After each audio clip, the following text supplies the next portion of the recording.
Well, welcome to another exciting episode. I'm joined in studio by none other than the Ayanda Mdluli. Welcome. Thank you very much for having me on your show. It's a pleasure to be here. Yeah, you're a very busy man, yeah? Hey, yeah, we try, man. We try. It's been a busy couple of weeks, but there's a lot happening, not just in our industry, but obviously in the South African discourse of political economy. Yeah. Well, that's great. Now, I want to find out more about Ayanda, but who is Ayanda Mdluli? Because when people think about Ayanda, it's the Ayanda from independent media. People don't know about Ubanu Ayanda. Where is he from? So take us through your history. Where were you born and stuff like that? Okay, sure. So I was born in Durban, in KwaZulu-Natal. I grew up in a township called Inanda, Inanda Newtown A, where I was raised with my mother and my grandmother, and yeah, so I went to school in Durban North. I finished my high school at a school called Northwood Boys High School. So after that, I went on to do a Bachelor of Arts degree at the University of Zululand. And thereafter, I went to the University of Cape Town, where I did my honors degree in international relations. And then I suppose it's after completing those qualifications where I went into do an internship in government at the Department of Public Enterprises, and then I ended. After that, I ended up in the cadet program at Independent Media. That was back in 2010. So from there, I grew my career over a period of 10 years, where after I finished the cadet program, I got into financial journalism at Business Report, where I specialized in covering land reform, agriculture, the financial markets, the economy, the ICT sector, and various other industries. And then, so after I had completed my stint in financial journalism, I went on to explore other avenues within the South African media landscape, which include broadcasting,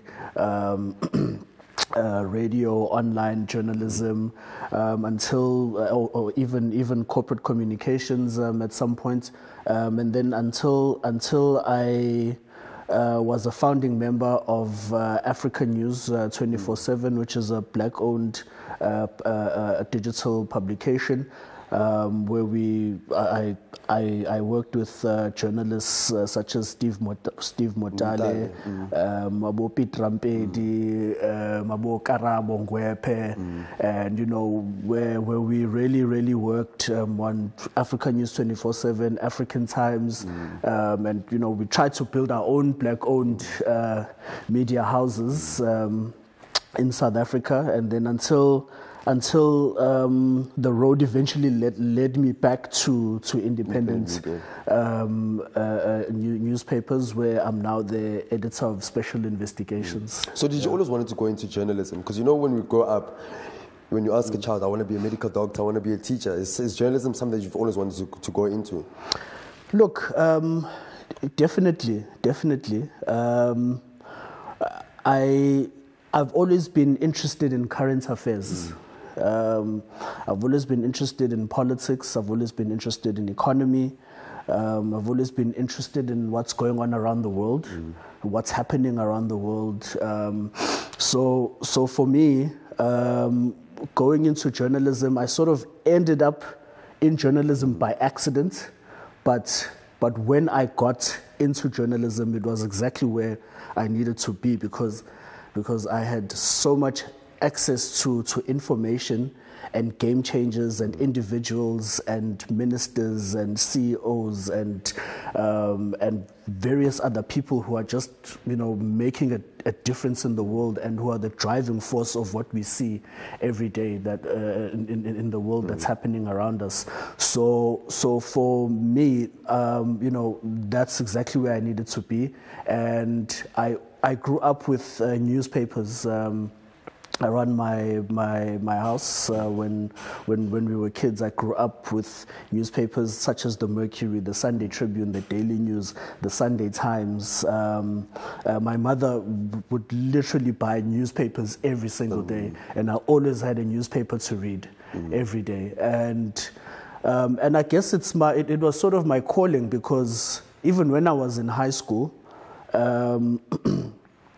I got my first byline in a newspaper when I was in grade 10 at the age of 16 years old, and it was a pretty good political story that I had written. Now that I look at it in hindsight, you know, so I think it's always been my calling.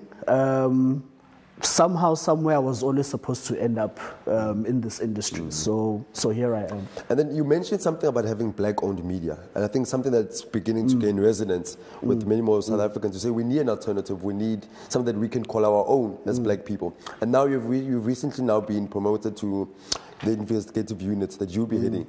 So tell me more about that. What probed the move to say, let's have our own Investigative Unit? Look, I believe that investigative journalism is the cornerstone of our industry. It's what separates the best from the rest. When you look at the situation right now in South Africa, and what's happening in South Africa, economically and politically as well, it's not enough to feed people news in bite-sized chunks. As much as the landscape has changed, where people consume news in 2-minute clips in 140 characters, there's still a very, very high demand for informative, in-depth analysis and investigative journalism in the country. And we've seen how, with independent media's investigations, we've seen how much of an impact we've made when we capacitated our investigative journalism through the likes of Abopit Rampedi, Zilikazi wa Africa, Karabo Ngwepe, the Sfiso Mahlangos of this world, myself included. I've also brought in 2 other talented individuals within the investigative framework of independent media. I've brought in Aisha Kasim, and I've brought in Bongani Hans as well, who are both doing a very, very fantastic job. So the main reason, I suppose, why we've created this unit the way that it's structured, it's simply because there are not enough people holding the private sector and the corporate entities in South Africa accountable for their actions. There's a lot of corruption that is taking place. Some of it is very, very sophisticated.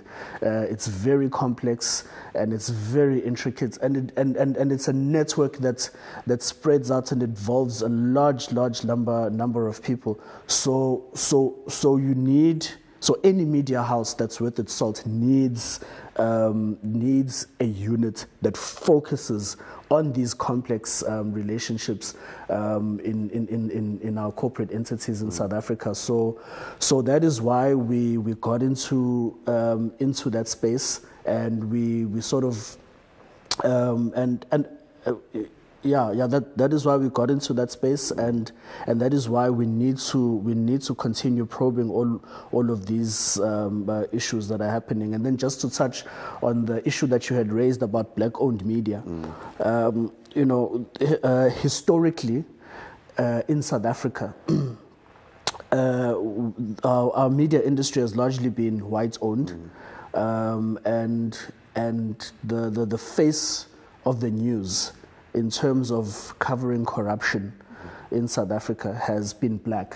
It's mostly black people who are tainted as corrupt. You'll read about the corrupt government official. Yes. You'll read about the corrupt tenderpreneur. But then within the South African economic framework, the people who run this economy, the people who are in charge of this economy, are the big monopolies in South Africa, are the major companies. I mean, if you go to each and every single sector in this country, there's 3-4 big dominant players in that sector, and those are white-owned players, you know. So for me, as a journalist, I need to think, no, surely this can't be right. If the faces of corruption are black, who's the corruptor? Who's the corruptor?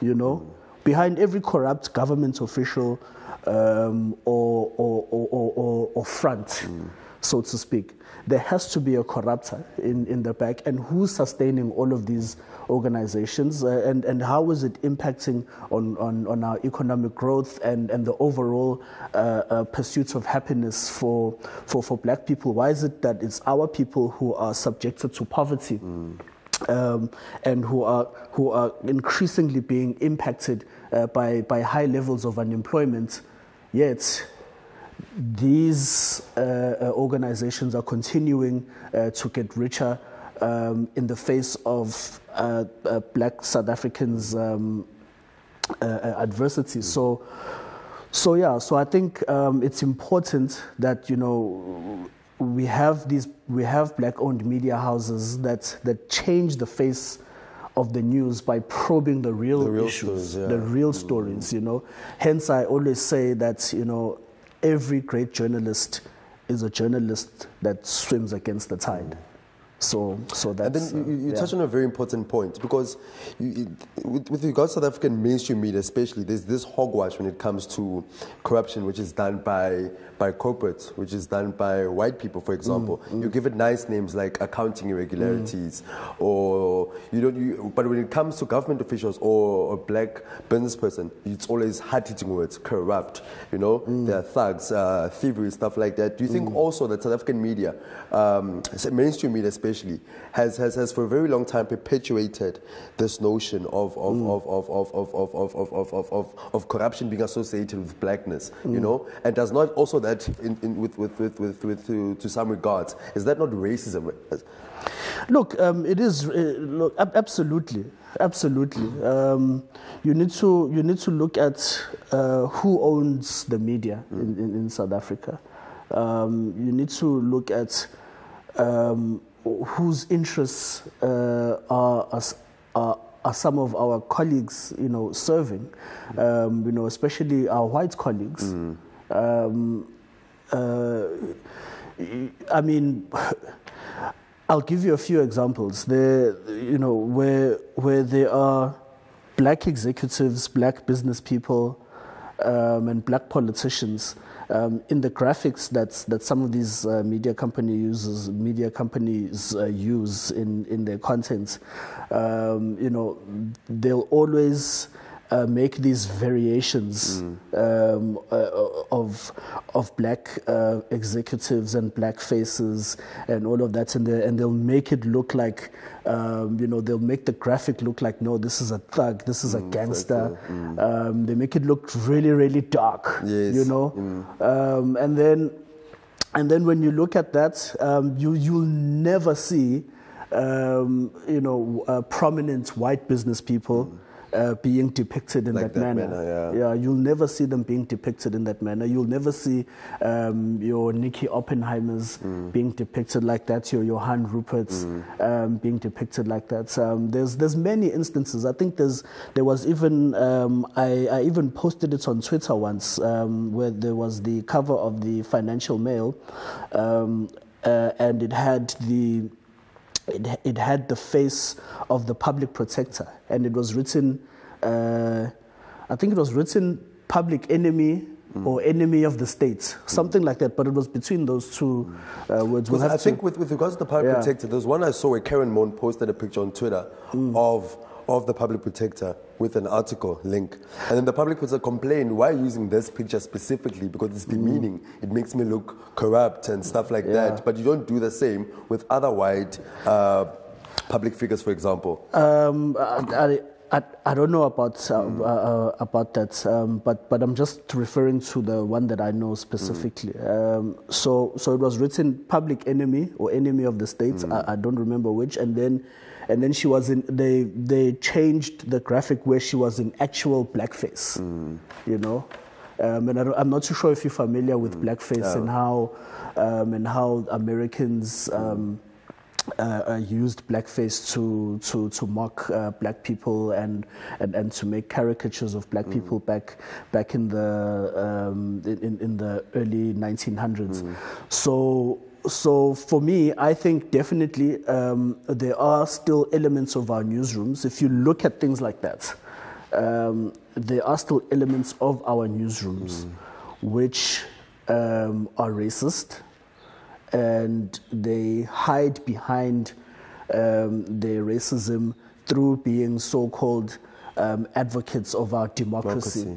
Where they've positioned themselves as holier than thou and as untouchables, yet meanwhile, those people are some of the most unethical people that you'll come across in South Africa. So at the end of the day, yes, there is definitely a systemic problem of racism within the South African media. Some media houses continue to perpetuate that racism, and when you speak out against that racism, when you call that racism out, or when you offer the truth, I don't like using the word alternative. because when you say alternative, you are alluding to there being an alternative truth or an alternative fact, of which that's not the case. The truth is the truth.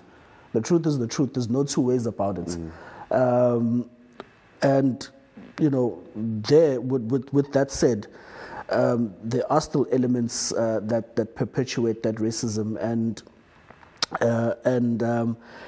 at the end of the day, if you report on the facts about what is happening and you go sort of against the tide, against these white executives and these big businesses, and you do investigate this truth, then you end up being victimized. And then you also need to look at how there's a complete lack of support for black-owned media houses.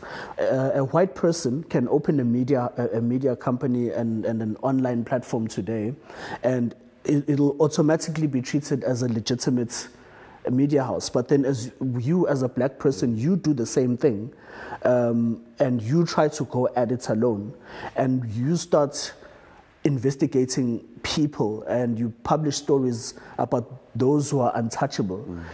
At the end of the day, what's going to happen is you're going to be called fake news. You're going to be called an illegitimate news platform. They're going to use all sorts of derogatory terms to try and destroy your credibility and the credibility of your platform, all because you don't dance to their tune. You investigate and you write stories about their favorite people. So that is the hypocrisy of the industry. And unfortunately, while we still have those rotten apples, in the South African media landscape, we're still going to have a very, very long way to go. But the only way that we can fight against these rotten apples is if we are, number one, if we are resilient, and number two, we maintain that thick skin, and we continue doing our work without fear or favor, and we support each other as black-owned media houses and as black investigative journalists and journalists, to make sure that we drum up the necessary support so that we keep our people informed no matter what, and we use the tools that are available to us, such as social media, to advance the truth and to get to the bottom of the truth. Do you think, with regards to unity with amongst black investigative journalists and journalists in the industry, do you think that there is that unity amongst black journalism? And I'm asking this because you find a situation where a black journalist in a certain media house can see, my fellow colleagues are not doing the right things, you know? They're taking envelopes on the side, or they're perpetuating racism.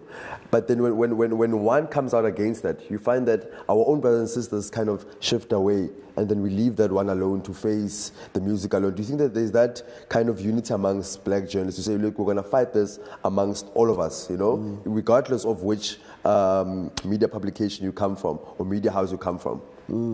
Look, I think we need to just be very clear that I believe that you know, most of my colleagues in the industry are good people. They are hardworking people, you know, who understand the massive responsibility that they have on their shoulders, and who are trying to do the right thing. But there comes a time where I honestly believe that at certain times people don't do the right thing because it's going to affect their lives, you know, their lifestyle or their lives. I mean, it's one thing for me and you to sit here and, you know, and be straightforward and tell the truth. I mean, without any fear or favor, because I'm at a point in my life and in my career where I've decided that I'm going to tell the truth no matter what, no matter how it affects me. I'm going to be at the forefront and practice the real investigative journalism in South Africa. But I understand when people, you know, sort of hold back, look the other way, and conform to a particular narrative, because nobody wants to live in poverty. You know, nobody wants to be fired. Nobody wants to live without an income at the end of the day. And journalism, unfortunately, in South Africa is in a state where the platforms which are relying on donors are slowly starting to balance out with the platforms that are generating revenue. So it means that there's not enough money coming in to the industry, because it's beholden to government advertising and to corporate advertising. So now it's sort of tipping the scales where you know, we find ourselves in a position where investigative journalism now needs to rely on donors. It needs to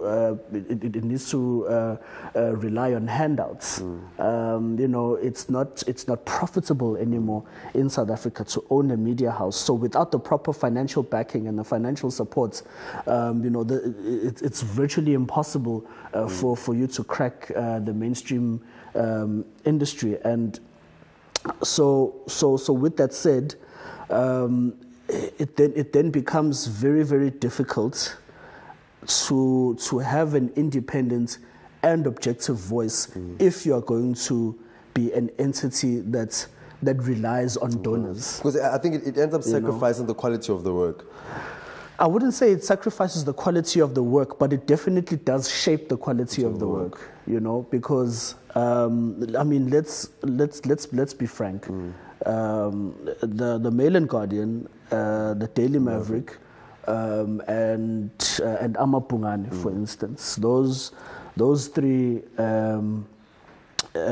platforms survive on donor funds. You know, they survive on the generosity of those who've managed to secure billions and billions of rands in financial resources in South Africa. So then how then if your benefactor is providing 10 million rand a year for your platform to run, how then do you investigate him? You know, how then do you write negative articles about your donors? And now obviously you're going to have more than one donor. You know, you're going to have maybe 10, 15, 20 different donors within the broader economic framework.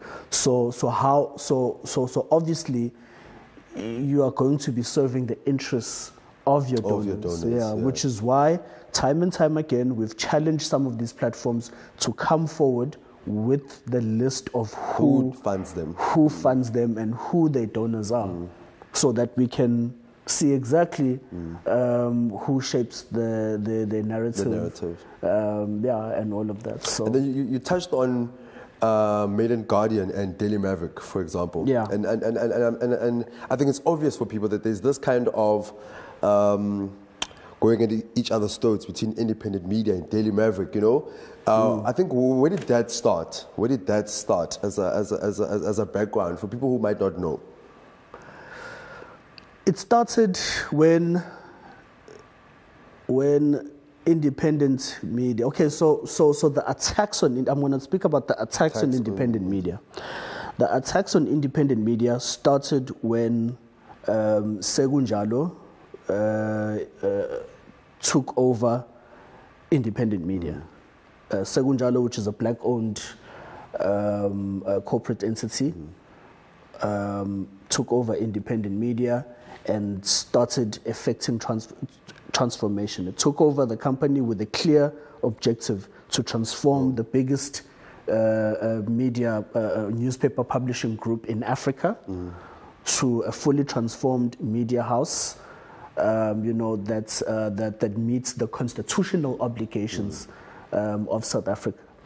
So the attacks started back then. I think it was around 2014 when the attack started, and then obviously all of those who were attacking the transaction, who were attacking Segunjalo, started to vilify the organization's chairman, Dr. Iqbal Serv, and wrote about a whole lot of falsehoods and, basically just writing all sorts of stuff that wasn't true about him over many years up until now. And then I think it's more recently where we were like, actually, no, let's take the fight directly to them now, because it doesn't help us to sit and watch people write all sorts of rubbish, essentially nonsensical stuff. So at the end of the day, we said, look, we're gonna take the fight to them. We're gonna also call them out on what they are, but we're going to do it factually. But we're going to do it factually, and we're going to do it ethically, and we're going to ensure that if we are writing an opinion or analysis, we're going to bill it and say it's an opinion and analysis. If we are going to do a news story about them, we're going to do it within the confines of ethical journalism. So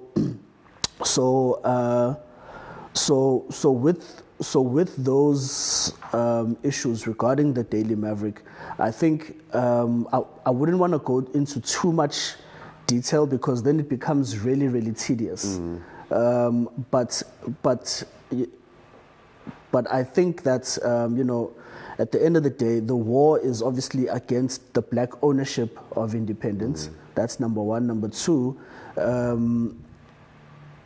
most of the people who've been part of the sustained attacks are former white employees who made their careers out of independence, who supported their families through independent media, who got their skills through independent media, and then when the company was taken over by a successful black corporate entity, they couldn't stomach it.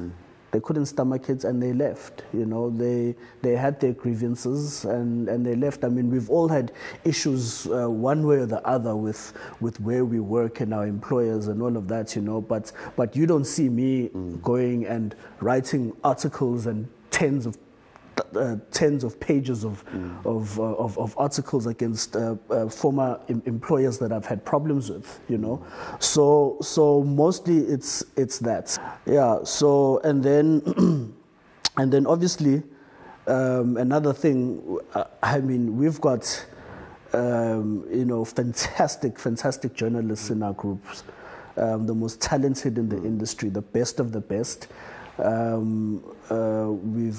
got a fully transformed organization. We've got black female editors in our organization. We've got black editors. If you look at the faces of the people who lead our publications, we are the beacon of transformation. We are the hope of the media industry. And then I think just to wrap that particular situation up, I mean, it's mostly sour grapes. It's an old cabal of former white editors and white journalists of independent media who are racist, who can't stomach black excellence, who can't stomach the fact that independent media is still standing strong and is still one of the biggest and most trusted media organizations in the world. And we scoop them almost every single day. We scoop them on Monday, we scoop them on Tuesday, we scoop them on Wednesday, we scoop them on Thursdays, we scoop them on Fridays, and we scoop them on Sundays, you know, every single day of the week for 7 days straight. So there's absolutely nothing that's, you know, that by comparison we should be even compared to the likes of Daily Maverick. They're not even nowhere close to what we produce. But at the end of the day, you are going to have people who are just plain and simply jealous and not happy of what we do, and we just continue doing our work diligently, ethically, effectively. And we're going to continue making a positive impact in South Africa by keeping our people informed, by keeping our people educated, and by irritating the establishment, because that is the cornerstone of what any journalist who's worth his salt should be looking to. And then do you think that that alone took the direction for independent media to say we're not going to be part of Sunif, because we understand what's happening within that cabal? Is that why you guys are not part of Sunif? Look, there's a number of reasons, and frankly, Sunif is a subject that I wouldn't want to dwell too much on, because I mean it's. For us, I mean, you know, like you need to understand what is Sunif, what's the role of Sunif, and I think a lot of people still don't understand what's the role of Sunif, who the office bearers of Sunif are, you know, whose interests are they serving? You know, are they serving? I mean, you look at Sunif, you look at who funds Sunif as well. I mean, you know, I'm not saying Sunif shouldn't be funded. I'm not saying organizations shouldn't be funded by corporates, but when you are funded by corporates, you need to clearly state, you know, okay, like whose interests are you serving? Are you going to serve the interests of the corporates? Are you serving the interests of editors? Or are you serving the interests of journalists? Because you must remember that there's a difference between editors and journalists as well, you know. Journalists are journalists within the newsroom. Journalists are the people who keep the newsrooms alive, you know. Journalists are the ones who go out there, do the stories, you know, put their lives on the line each and every single day. And editors exercise oversight over the journalists, over the publications, you know. And then now you've got the corporate entities which are funding your organization. So which, you know, so I think there needs to just be a clear definition, as far as I'm concerned, as to whose interests do they have at heart, you know. And then once they clearly define and establish that, then we can then I, from where I'm sitting, those are just my views, my personal views, and not those of independent media. Yeah, but at the end of the day, I personally need to just understand, you know, whose interests are they serving, you know, because that for me is the whole crux of the matter. That's number one. And number two, there's been issues with Sunif and independent media because members of Sunif, you know, have basically come out and have been insulting towards independent media over the last few years. They've been totally biased as well in terms of their reporting. Some articles, my God, they've just been downright hateful. You know, they've been hateful and spiteful. Now I'm talking about individual members of Sunif, but who are office bearers of Sunif, who are part of the executive structures, you know, and not once has Sunif reprimanded them in any way, you know. We've had articles where members of Sunif have said that the editorial integrity of independent media has been destroyed or has been eroded. Now you can imagine for a company with 23, I think, newspapers, you know. So all of these 23 editors in that group have no editorial integrity.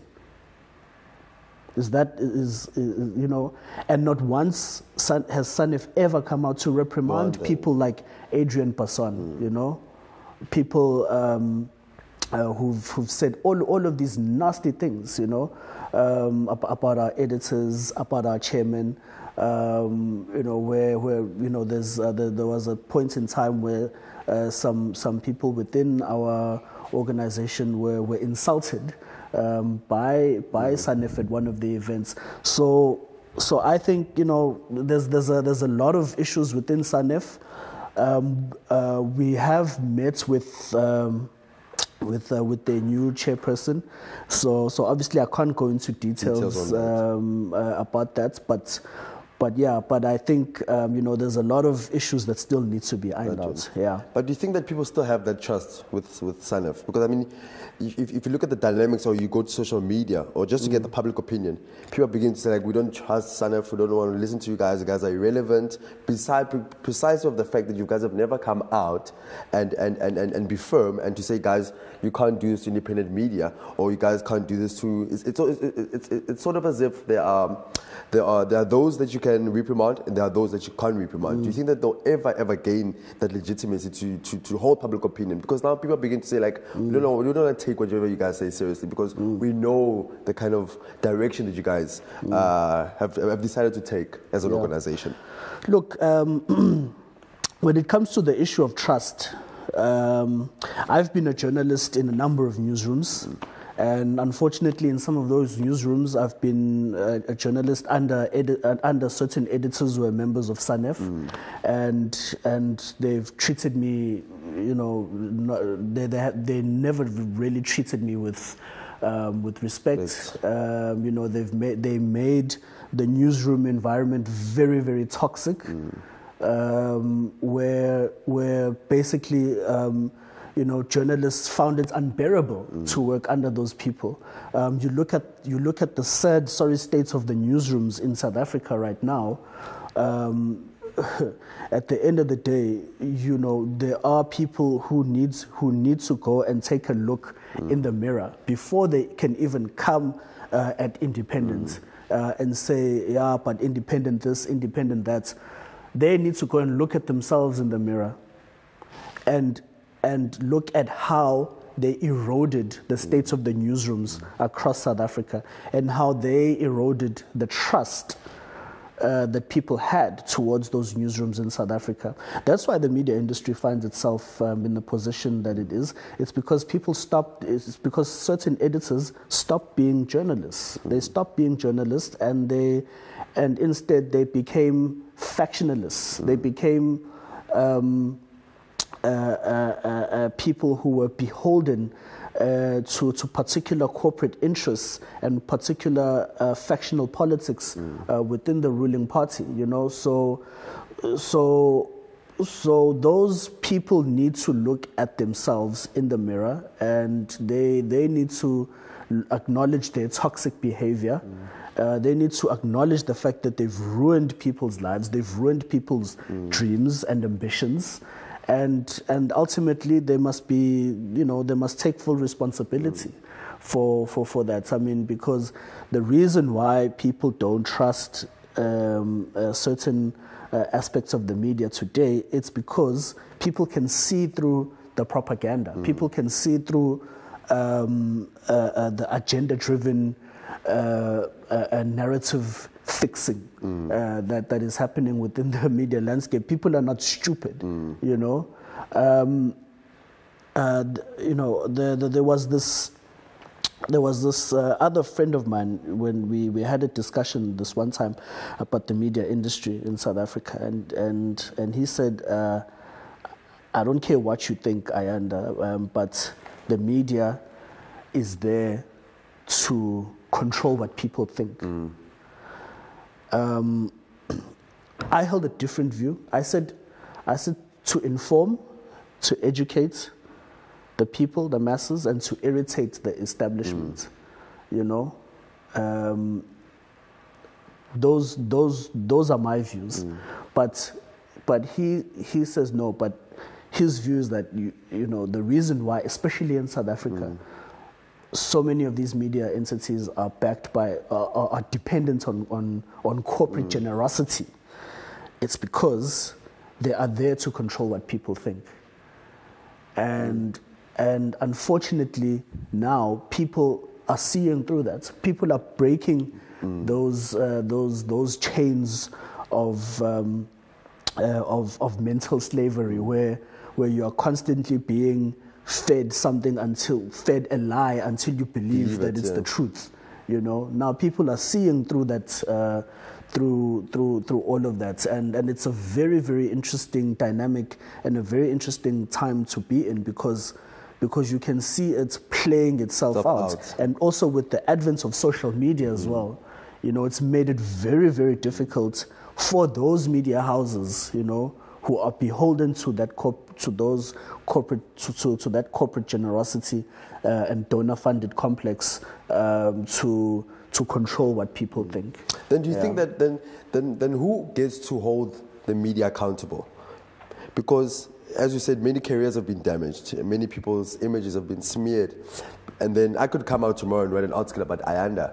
You know, tomorrow can be on radio speaking the same article I've written about. It's all of that systematic, and people end up believing that lie. And then Ayanda's life gets damaged. You know, his image gets tarnished, and then that reputational risk. You know, now, but then who now gets to hold media accountable? Besides, you said that Mudibe, you can't talk about Ayanda like this. Do you have any proof to back it up? So with us at Independent, we've got an ombud structure that is very, very effective and that is very fair. You know, that's obviously outside of the dynamics of the press code, not the dynamics of the press code, the dynamics of the press council. So independent media has an ombud, an internal ombud structure, which is chaired by an arbitrator. And obviously, within that structure, the structure is very fair. There's systems in place, and also within the confines of our own journalism, within the confines of journalism that we practice, you know, we've got a press code. We've got a code of ethics that guides us as journalists at independent media. So with that saying, I mean, we make it perfectly clear that whenever we do our stories, we ensure that the stories are fair, they are factual, and they are accurate. And that, you know, people are always given a right of reply. And we also ensure that we always have the factual evidence to back all of our stories up. And if you go online, particularly to check out some of the stories that come from my unit, you will find the documentation. You'll find the documentation there, because I believe that, you know, when you post your articles, especially for an online audience, give the people the documents. You know, give the people the evidence that then they can decide for themselves. So that, you know, let the people decide for themselves. You know, people have all the time in the world. You know, don't just give people bite-sized chunks of news. You know, give people something to sit with. Open a person's mind, educate a person, keep them informed. and irritate. Because I think that's been the direction of South African media for a very long time, to give people snippets of information. Like you hide the truth and you give them what fits into their narrative, you know. But moving right along from that, I want to ask you, with regards to Ayanda Mdluli, you know, you are now heading this investigative unit, you know, and the stories that you've written, especially with the kind of people that you work with, Abo Mzilikazi, Africa, Abo Peter Rampedi, the security that comes with that kind of a job as a journalist, you know, because your life is on the line, your phones are probably bugged, you know, has that affected your personal life? And family, you know, because now your family also is at danger and is at risk from the kind of work as an ethical journalist that you have taken upon yourself to educate the people. Yeah, I think, you know, obviously you need to take precautions as an investigative journalist. You need to make sure, you need to keep safe, take precautions, protect your sources. I think the most important thing in terms of security is to make sure that your sources are protected, your whistleblowers are protected. That is sacrosanct. That is the most important thing. Yeah. I always say, you know, when people call me to fight with me or to find out who my sources, I always tell them, look, I'm prepared to go to jail to protect my source, you know. Like, I will protect my sources and whistleblowers by any means necessary. At no particular point will I ever divulge the identities of my whistleblowers and my sources. And I've made that perfectly clear, and I've articulated that position time and time again. So I think the most important thing in terms of security, in terms of the security aspects of it, is to make sure that your whistleblower and your source is protected. And then in terms of how it affects my life, look, many of my colleagues are family-orientated people. You know, we live normal lives. I live a normal life. I obviously just take extra precaution when it comes to my electronic devices, such as my cell phone and my laptop. But you know, other than that, it's more about protecting your source, because that is who most people are after. People are not after. I mean, I'm just the messenger, you know. You don't come and shoot the messenger, you know, unless you are batshit crazy. Yeah. So for me, the most important thing security-wise is the source. It's protecting the source. When you go to meet with your source, you make sure that you turn your device's location off. You know, you keep your source's identity a secret. You make sure that the information that you get from your source is handled with extra care. And I think that's when it comes to the security aspect of it. You know, we do our jobs diligently. It's no different from, you know, other industries, you know, like being a prosecutor or a lawyer or something, you know, where you deal with sensitive information. You know, we deal with sensitive information every day, but it's how you handle that information and how you handle yourself and how you handle the people who provide you with that information that matters. Now, to round things off, what is your dream for South African media? My dream for South African media? Sure.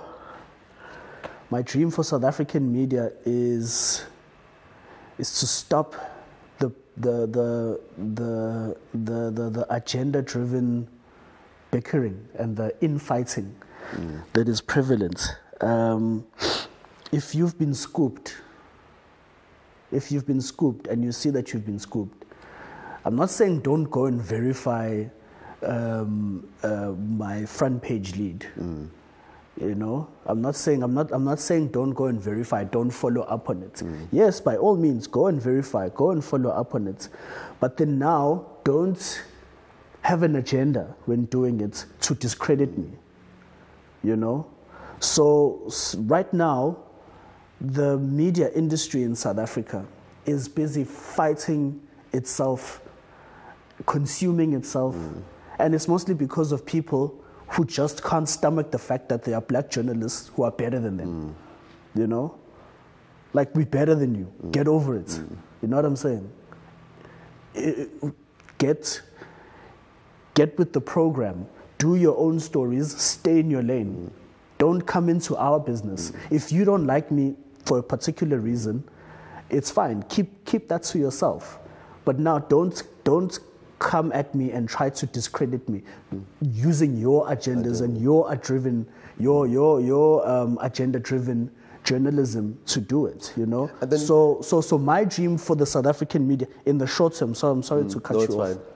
My dream for South African media in the short term is to ensure that journalists stop fighting amongst each other and stop trying to destroy each other's credibility, because you are consuming yourselves, you know, and you are driving yourselves down, and you are putting yourselves into, you know, you're bringing the toxicity into your universe, and you're never going to know any peace, you know. And then my long-term dream for South African journalism is to see a fully transformed South African media industry that represents the demographics of South Africa.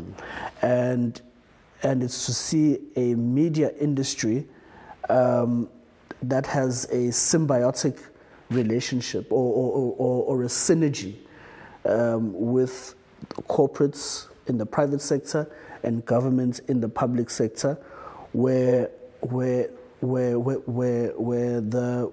financial support and the business of the media industry is not driven by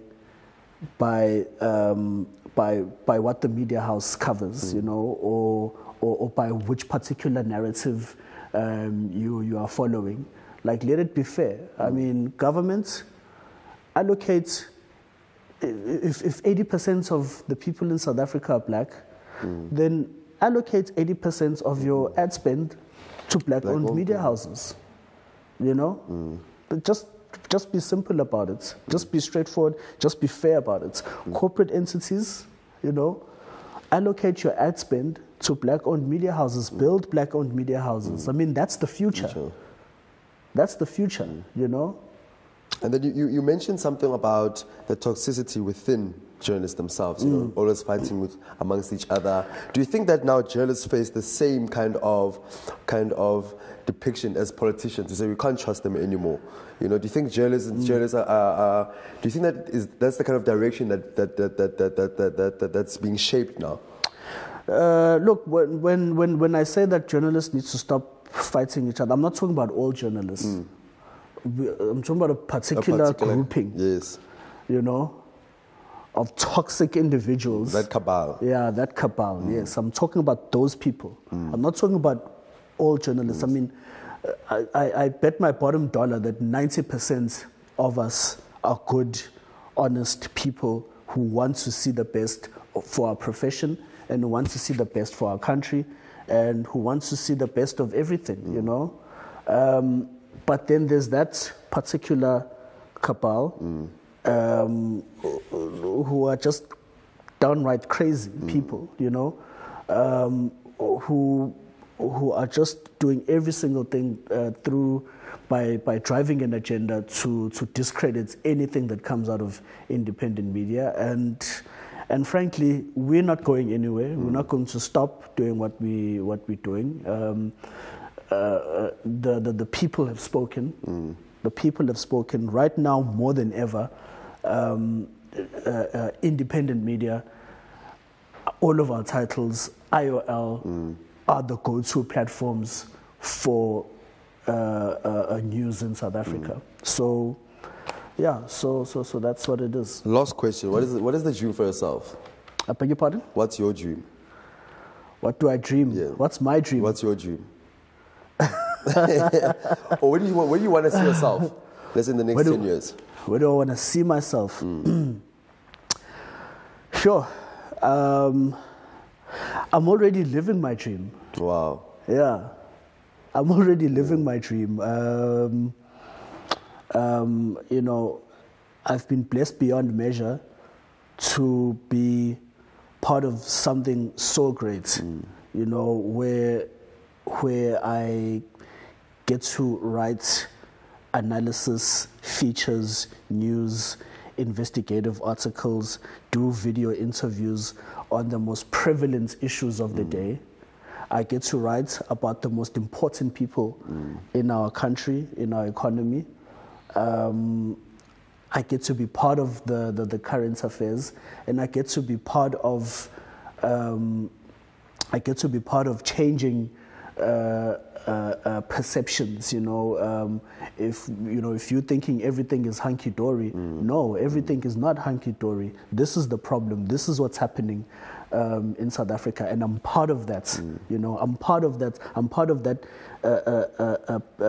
perception changing a game. You know, where basically I'm having an impact on the lives of ordinary people.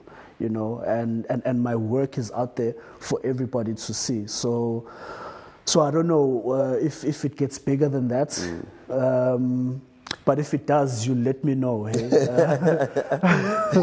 So I think that's that for me has to take the cake. That I'm part of something so great and so important, and that my name will forever be there. You know, throughout the rest of time. Yeah. No, well, thank you for giving us this interview.